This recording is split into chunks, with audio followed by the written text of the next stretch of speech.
बिस्मिल्लाहिर्रहमानिर्रहीम। फरमान मुस्तफ़ा सल्लल्लाहु तआला अलैहि वसल्लम, जो दिन भर में मुझ पर 50 बार दुरूद शरीफ पढ़ेगा, क़यामत के दिन मैं उसके साथ मुसहफ़ यानी हाथ में लाऊँगा।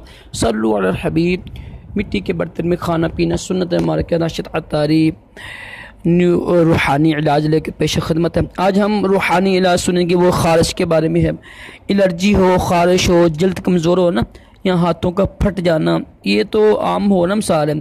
तो करना क्या है, बावुज़ू होकर सूरत बकरा, कुरान पाक की दूसरी सूरत, बहुत लंबी सूरत है, सबसे बड़ी सूरत ये है।